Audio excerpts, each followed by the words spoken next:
Good evening. Welcome to this evening's edition of the Rich Urban Show. I'm your host, Richard Urban, along and with Tamar Thompson here in the studio. Nice to be back with you. And we're in Harpers Ferry, West Virginia, of course. We bring you news and views from the unification principle point of view. And tonight's show is, did an extra candidate on the Jefferson County Board of Education election ballot throw the election? So let's jump into that. So here we have the results of the Board of Education election here in Jefferson County, West Virginia, May 12th. We can see that it is very close. The highest vote getter is Natalie Grantham-Friend at 3,593. And the top four vote getters, highest four vote getters, won. So that means the last winning person, Carmen Taylor Bratton, was 2,848. But you see that Scott James Seiler, Andrew Elliott, and Kathy Gugalis only differed by a few hundred votes. In fact, totally compared to Carmen Taylor Bratton, between 316 and 449 votes. But look at this here. Ranale Jones, who actually wasn't running, got 6% of the votes, which took away 1,288 votes. But the total of these three losing candidates was only 797. So this is very close, obviously. But the difference between Seiler and Carmen Taylor Bratton is less than 1.5%. So what was Ranale Jones doing on the ballot? Well, she was a candidate that dropped out before the race, but that's really the larger question: is why are our laws allowing for a candidate that drops out to still be on that ballot when most of them are done electronically? Well, good question. So it looks like, according to state law, she would have had to drop out by February 17th, the third Tuesday after the registration deadline at the end of January. So that would have been February 17th. But or for the general election, it's 83 days. But since we're using electronic voting now, why are we not changing the ballot? It could have even been changed, up the day, 2 weeks ahead, the day before, early voting started. So this is a real problem, and I was at a meeting with We the People, and Ranale was there, and she didn't even make a statement about what her platform is. Nothing, zero. So she wasn't prepared to make a statement, like even what she was standing for, but yet, she affected the election. It doesn't seem right to me. What do you think, Tamara? Well, I definitely agree. And because of the amount of votes that were lost, we didn't have the opportunity to, get a true decision. Instead, the amount of votes that were lost in a candidate that pulled out roughly around the 5th of March, so just barely outside of that time frame, cost maybe one of the other candidates the election. Yeah, again, only 316 votes between Scott Seiler and Carmen Taylor Bratton. And even between Kathy Skinner and Scott Seiler, only 418 votes.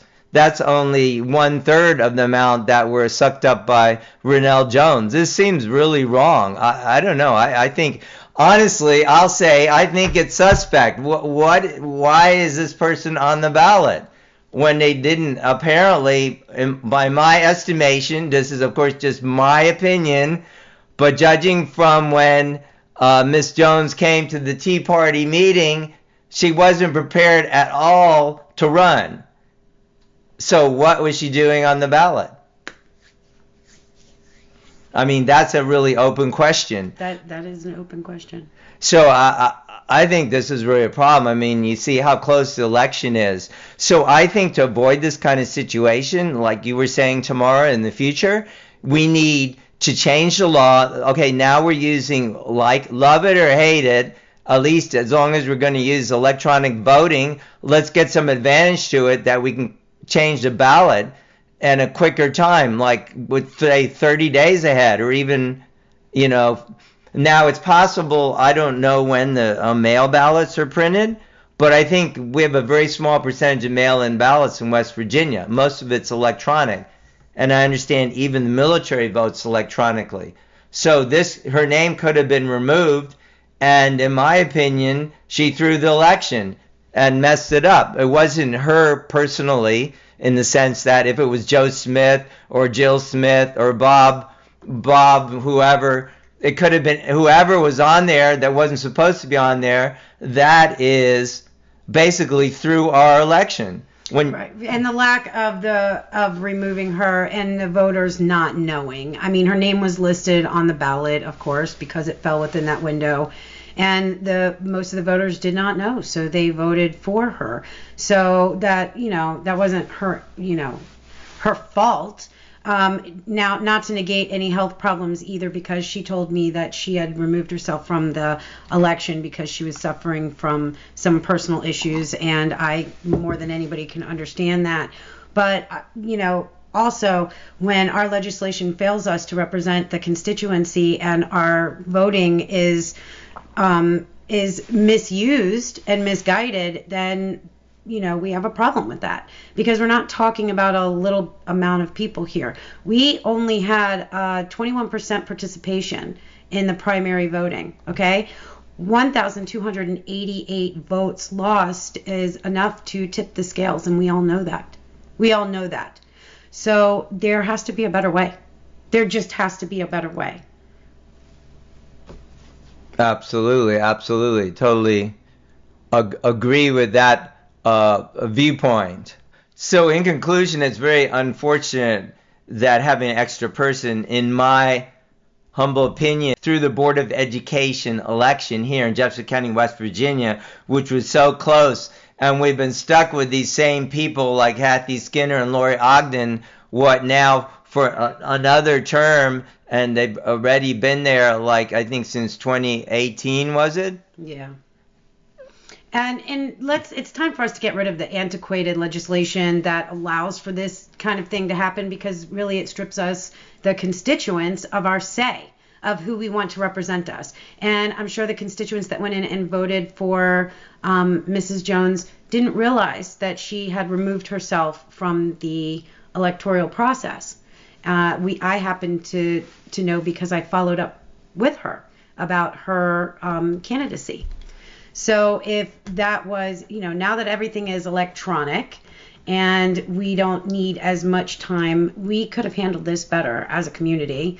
And that, I think, is something that we need to look into for future elections. Yeah. And, a thought just crossed my mind. Even so, like you were saying, Tamara, now we have electronic voting. So it seems antiquated that it needs 83 days. Yeah. But another point is, even if we didn't have electronic voting or return to paper ballots, why couldn't you have a notice of candidates that were not running? Wouldn't that be just basic decency? I mean, does our governor and legislature and, or other representative officials really want elections that are not accurate, in the sense that people vote for people who aren't even running? And in this case, that through the election. So why couldn't they have a sign up there, or even right on the table? You have to sign in, right? You have to show your ID. Oh, Ranale Jones is not running. Bill Smith is not running. Then if I'm coming in and I see that, oh, well, maybe I'll vote for somebody else. Yeah, what's the excuse for that? Yeah. Why wasn't there a posted notice that she had been removed from the ballot as of the beginning of March? Why did we pretend that she was still a candidate? Yeah. And furthermore, in the day of technology, why are we doing it so antiquated? I mean, sure, you could have a poster up too, but also all the registered voters could have gotten, doesn't matter what party, but they could all have gotten a text message or some kind of message or some kind of announcement. There could have been anything. But to pretend that she was legitimately still on the ballot and sucked up 1,288 votes when other candidates lost by a mere 4, 5, as little as 316 votes. Come she on. sucked up 1,208 votes, and the next candidate lost by only 316 votes. That's completely unacceptable. And why are we pretending that this is more complex than if I was to throw a yard sale on a Sunday, but I got a notice that it was going to rain a couple weeks before, and I see, oh yeah, it's going to rain. Okay, I'm going to put a sign up, put it on social media. Rescheduled or canceled. Why didn't we not do that for something as important as our Board of Education election? These are our children, and we know that Jefferson County, Berkeley County, and West Virginia as a whole has had a whole lot of problems with our Board of Education and other governmental institutions like Child Protective Services, law enforcement agencies, all kinds of family court. We know that this is an issue. So us pretending, we wanted change. The community wanted change. And instead of getting change, what happened is there was a dark horse on the ballot. That's what happened. And when I say that, I mean it was like a Trojan horse on the ballot. These people didn't know. I'm assuming because I wouldn't vote. I wouldn't take the time to vote, especially in a primary, and we have such small amount of participation as 21% of voters, and waste my vote on somebody who was to be removed at the beginning of March. This is unacceptable. Yeah. So I'd like our also local representatives, like Bill Ridenhour and Chris Anders and Mr. Funkhauser, all of the above, to weigh in on this and see how we can fix this problem for the future. So this does not happen in the next Board of Education election where we have someone on the ballot throwing the election. Right. I agree. Amen to that. Amen. So this has been, did an extra candidate on the Jefferson County Board of Education ballot throw the election here in Jefferson County, West Virginia? I would say yes. Yes, it did. And I'm your host, Richard Urban. So if you're concerned about this as well, contact our legislators and let's fix this problem and get the best representation we can on our Board of Education and all other positions as well. So thanks for listening and watching. Please do like, share, and we will see you next time. Bye-bye.